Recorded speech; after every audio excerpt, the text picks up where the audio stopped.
So it came about like self-care and how I like went down this Reiki journey, self-care journey, and just got to talking. So I shared my self-care journey with Angela. And so this is what I'm sharing today. So let me share my screen.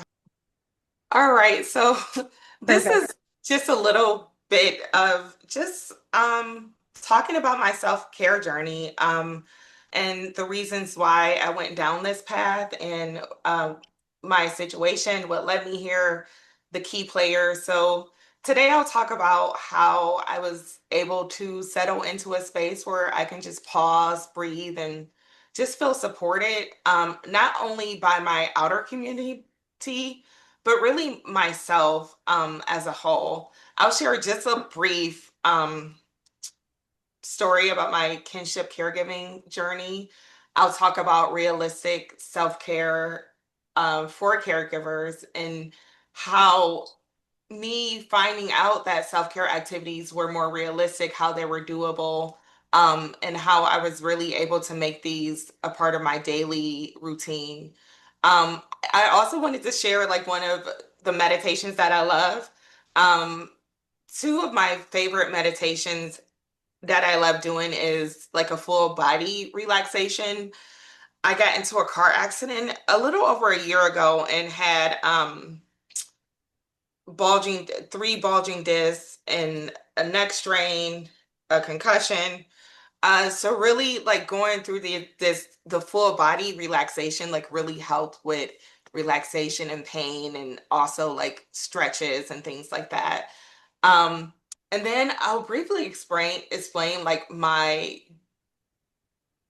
I guess when I discovered Reiki and how Reiki actually brought me out of fight or flight into just really being a functional person because of my situation and because of just my new role. And I'll leave you with some takeaways. So this is the overview for my talk. All right. So how I became a kinship caregiver. So my husband, when I met him, my second husband, he had adult, his children were like teenagers, almost adult. Over the years, they became adult, had children. And then one day, four of his grandchildren, he was on vacation. And I think I was working that weekend because I have a few clinical roles. Um, I'm a assistant professor at a university where I do research. And also, I'm a practicing nurse practitioner where I do palliative care and end of life support for families and caregivers, for patients and caregivers. So I was working that weekend. He said, "Oh, I'm just going to get the children." And I was like, "Oh, you're getting the twins? Like they're babies." And I remember the first time they came to visit us, they were a couple months and they both were hungry at the same time. They both needed to be changed at the same time. And he had to run to the store and I panicked. And I was like, how do you feed like two kids? How do you like, then they wanted to be held and they can't hold their bottles. Like, don't ever do that again. So he told me that they were coming over. And I was like, oh, this is not a good weekend. I'm working all weekend. And then they never left. So overnight, my roles, routine, responsibility, everything changed. There were quite a bit of things I wish I knew early on. And that was a real turning point for me. That's what led me towards self-care. So just wanted to talk about like the integral role of this group. As we all know, kinship happens suddenly a lot of times without a roadmap. It can bring love and pride and purpose, but it also can bring stress, grief, isolation.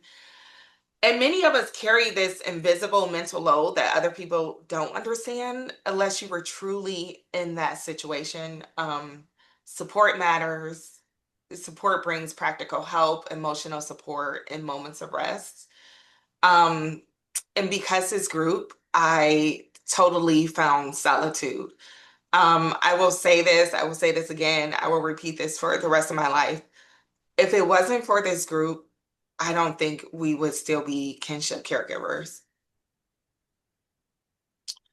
So just a few notes on self-care. I remember back when COVID started. It's funny that that's like a milestone in our lives. Like, oh, well, COVID, during COVID. So I was actually finishing up my nurse practitioner and my PhD. So still a nurse, like working in a hospital. Very stressful time. And I remember self-care and mindfulness before that, but it was like, okay, whatever. Um, and just everyone saying self-care. So, and I was like so sick of that word. And I'm like, okay, whatever. Um, and so then there's all these like sayings on what could be self-care. There's all these like practical strategies. And I was like, okay, whatever. Like I can't sit down and meditate. Like leave me alone. Okay, I get my nails done. That's self-care. Like, or like I get a massage. That's self-care. Um, but truly learning through my journey as a caregiver, what self-care really meant for me. And I know it means different things for many people. But truly, um, what led me to really embodying and embracing self-care. So the caregiving journey, during my caregiving journey, it was highly stressful. I had all the things, tension, irritability, fatigue. My nervous system was always on a high alert mode, have to do, never do enough. My to-do list will not like let up. So I started seeing a therapist, and we talked about self-care, and I was like, oh, I get my nails done, I get massages. And she was like, no, like you're at the point where that's not like that's not working for you. You're at like this high alert, high stress state where no, we let's talk about some self-care strategies. So this is what like really led to me embracing like self-care as a part of my daily living. And just finding small regulation tools to help my body shift from like the high alert states to the calmer states. Yeah, a manicure once a month, once every 6 weeks. Yeah, I mean, you feel calm and it's nice to socialize, and that's 30 minutes, but it really didn't allow me to really connect my mind mentally from this high emotional, highly stressful state to a calmer state. And then actually like practicing boundaries to protect my energy, protect my health. Um, and because we're caregivers, two things can be true at the same time. You can deeply love the care recipients, but you also feel exhausted. So, really needed a time to replenish my inner strength. Um, so leading into meditation, I wanted to talk a little bit about meditation. I always steered clear. I thought it had to be perfect. My mind always wondered, and I thought I was doing something wrong. But this is one of the practices that helped me to embrace just a reset neurologically, maybe daily, every other day, a few times a week. I remember a patient one time. I had a patient.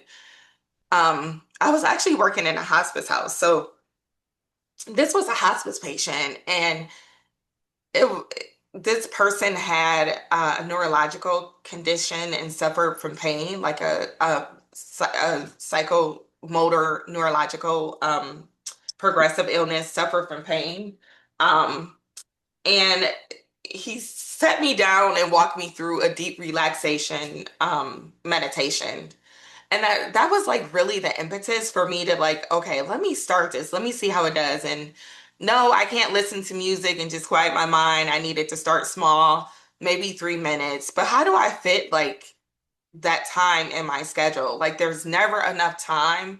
My mind is too distracted to get away.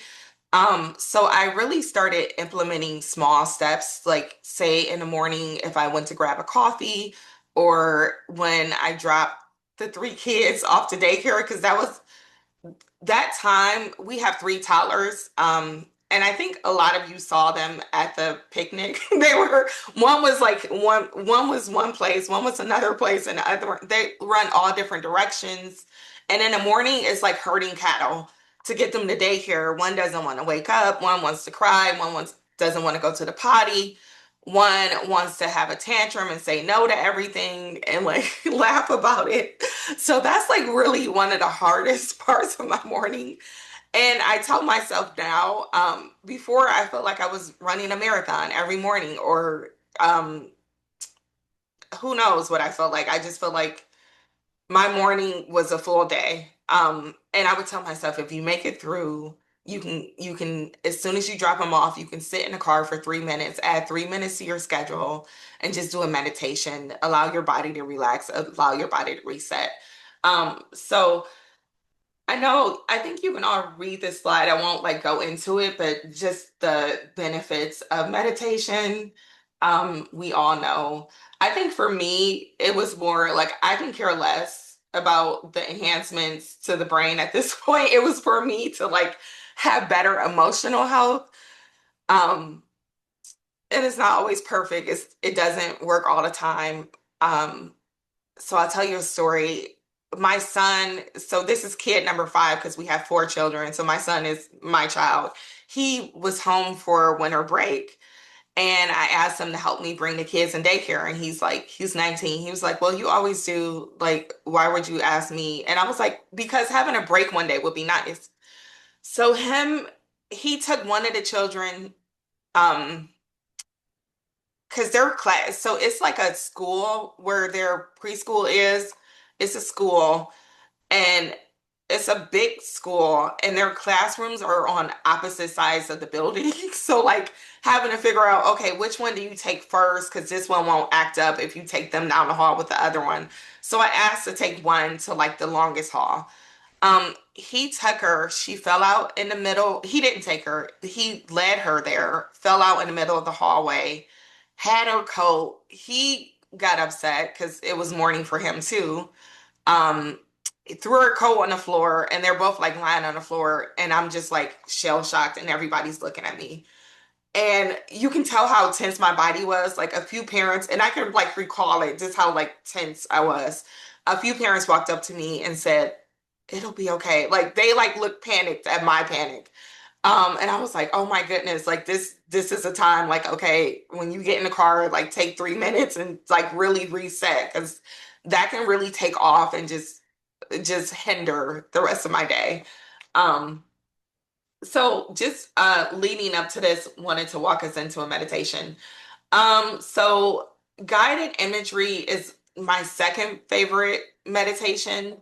It's like it's a meditation, breathing, but it includes imagination.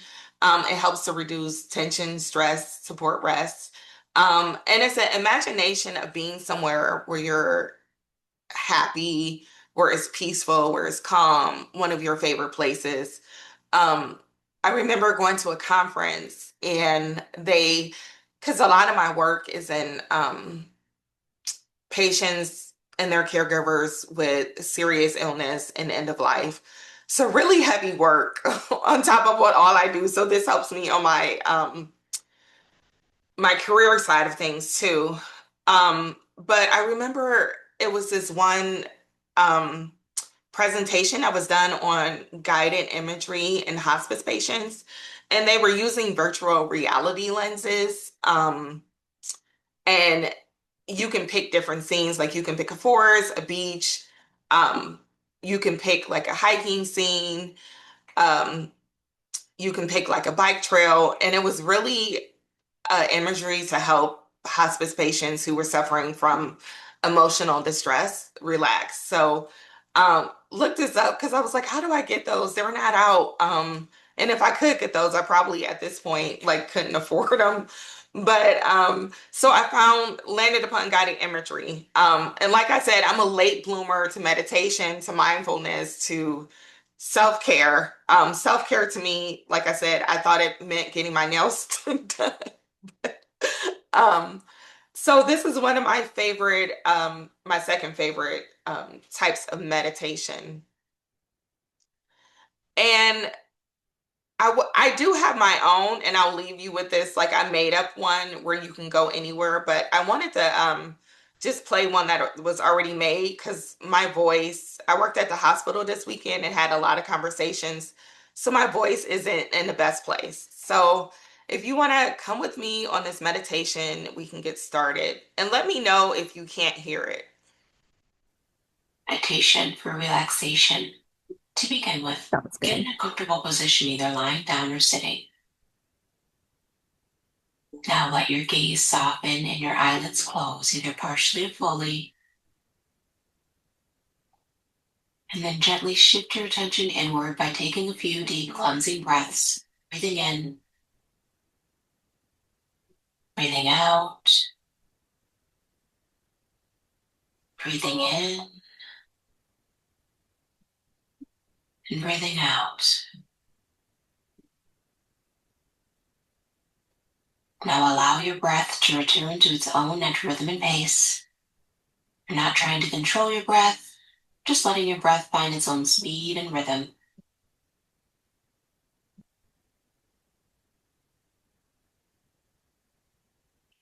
Letting each inhalation and exhalation of your breath soften your body, calm and relax you, to help nourish your body.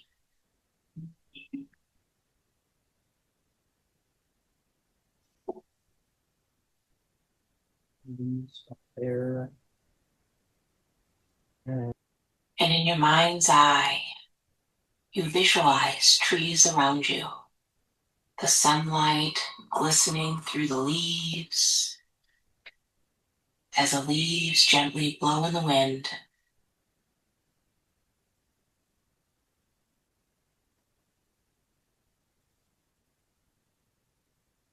You feel the soft soil beneath you. You feel the gentle breeze on your skin.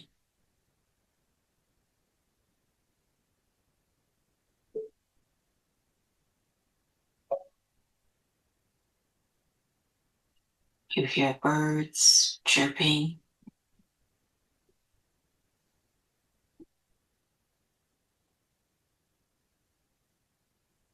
You feel calm, settled, and relaxed in this place.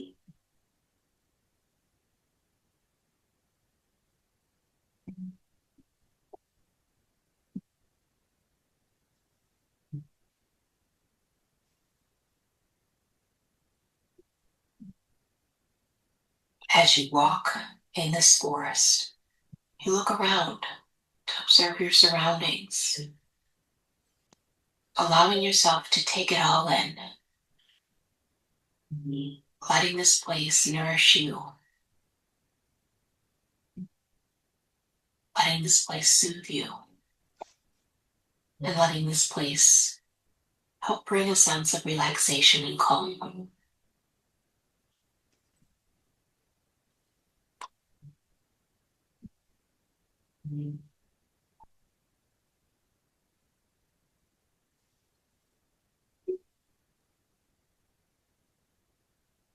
So many times in our lives, we get so busy, we forget to be mindful of our surroundings.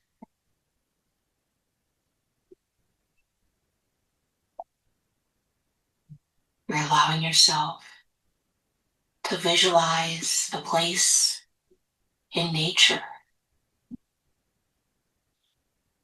taking a moment of peace and serenity.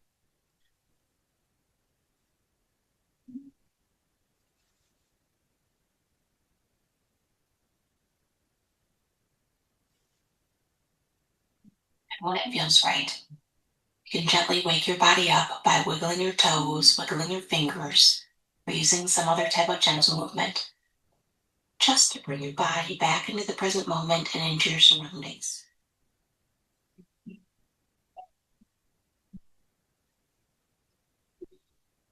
And if you've had your eyes closed, you can open your eyes to scan your environment, to look around and notice all the shapes and the colors that you see, opening your ears to listen to any sounds that you might be hearing in your environment.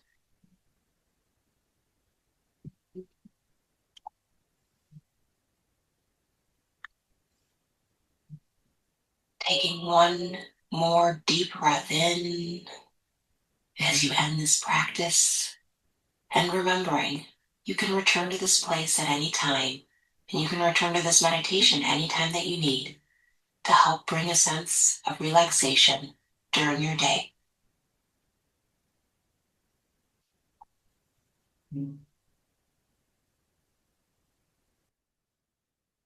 All right. When I found that one, I was like, that didn't feel like 5 minutes. It once I got relaxed, it was already over. So, thank you so much for just doing that with me. I just love going away and just feeling relaxed and having a sense of peace. And my mind did wander through it, but I brought it back. It never has to be perfect. It's okay for your mind to wander. That's normal. I let the thoughts come in and I let them go right back out. So, really in my self-care journey, I found a practice called Reiki. It's been around forever. It's a Japanese traditional healing energy practice. I was first introduced to the topic of Reiki, worked a long time in hospice, palliative care. We had Reiki practitioners. I worked in a Jewish nursing home. Um, and so I thought like, okay, is this because I heard of it and I wasn't sure. And then one of our colleges in the area, Ursuline College, they offered classes. And so really it took me about 5 years to really like look into it. I was introduced to it. We had a lot of Reiki volunteers at our hospice. They would go to patients' homes. And once in a while I would ask them like, what is that? Like, what did it do? Like how, and they were like, oh, I love it. And so many people had good things to say. It just wasn't aware of it, just wasn't brought up around it. So these are the principles of Reiki. Some people say it's a way of life or it's a practice. It's a healing modality. It's a complementary modality. So just wanted to put this up. This is like the Reiki principles. There's 5 principles of Reiki. Just a brief primer. It's a complementary health approach. Practitioners will place their hands on certain parts of the body or lightly above certain parts of the body. And the goal is to direct energy and help facilitate the person's healing response. It's based on a belief that energy supports the body innately or naturally and has healing abilities. So there's also a lot of talk of it in physics where there's different energy has different waveforms and they use the energy to like really heal the body, just like a microwave frequency or other frequencies. Um, so this definition comes from the National Institute of Health. I do a lot of research with the National Institute of Health, so really wanted a definition that maybe could be more widespread or practical. It hasn't been it hasn't clearly showed effectiveness for any health purposes, so people can't make the claim. um just like blood pressure pills a lot of times lowers blood pressure. People can't make the claim that it like, hey, if you do this, it's going to lower your blood pressure. But it has shown good results in studies relating to pain, anxiety, depression.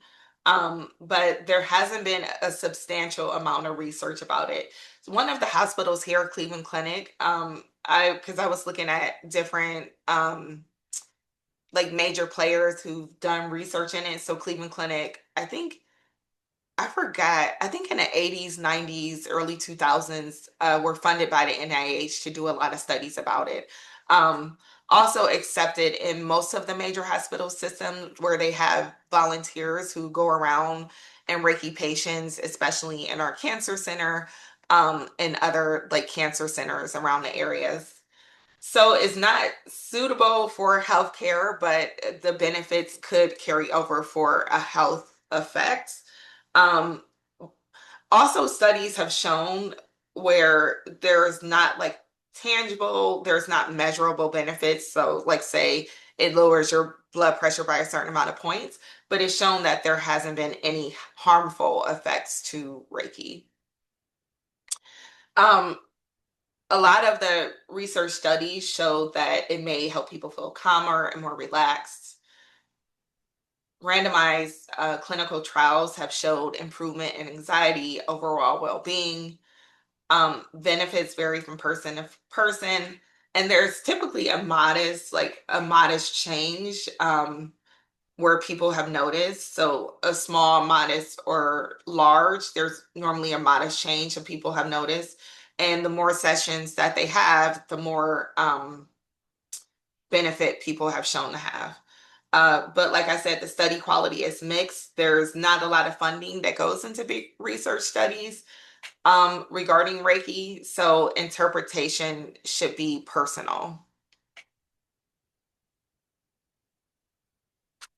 So just to close, to I've been into poems lately. I don't know why I've like certain got into poems with the help of AI. So I just wanted to close this out with a poem for us as a kinship caregiver. You became the safe place, the steady hand, the calm in the middle of the noise. But even the strong needs softness, even the steady needs somewhere to rest. And self care is how you keep showing up. And I wanted to give an acknowledgement to the group and one to Angela. So I'll let you read, I won't read it. But just, I do a lot of work in caregiving. And one of the organizations I volunteer for is the National Alzheimer's Association, the Cleveland chapter. Um, and the caregivers, just like kinship caregivers, Alzheimer and dementia caregivers have a unique experience. Oftentimes they feel isolated. There's a lot of emotions, high stress. And I tell them the benefit of having a support group, a group where they can connect with, because it provides emotional support with the groups we connect with. It helps to reduce isolation, it helps to validate our emotions. It lowers stress. It boosts our overall well being. It helps us to have a positive outlook. We can share resources, problem solve, come up with new coping skills, um, get expert advice. So, like, we have people who Angela invites on to speak to us about professional matters. And when we have that support, we're better able to take care of our loved ones or the care recipients. We're able to have better decision making. And we're able to like sustain this effort in being a kinship caregiver. But in the case that I educate the caregivers on for dementia, they're better able to sustain that role.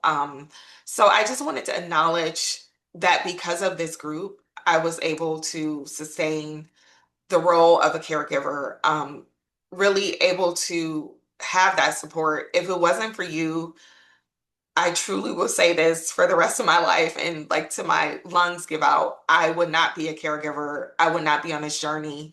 This group is one of the groups that really highlighted self care.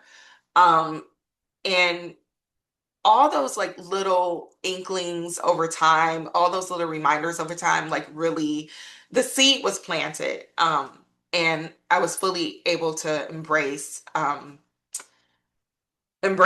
self-care because it's the thing that gets me going, keeps me going. And lastly, just wanted to leave you with a takeaway mini toolkit. It's just simple ways of mindfulness, relaxation, grounding, tension release, boundary setting. And through my Reiki journey, I have become certified as a Reiki master, different levels of Reiki. And I do those virtually. I don't have a business, so this is not like a promotion for my services, but I do it mostly on a volunteer basis or give Reiki to like friends and families because it help me in such a powerful way. It helped to reduce my stress in such a powerful way. So if you ever want a 30-minute session, like virtually, um, virtual Reiki as well as in-person Reiki. It all is the same. I've done virtual Reiki on several people, and it felt the same as some of their in-person sessions. So please feel free to reach out. I love giving back what I receive. And I just wanted to thank you for all of your support throughout this journey. And this continues to be a journey. It's never ending. But thank you so much. Oh my goodness. Thank you so much. That was so much that we learned and so many kind words too. And we're just so grateful to have you as a part of this group and to share your, expertise and even just things that have helped you with us. And I know you're a very busy person. So just thank you for making the time for this too.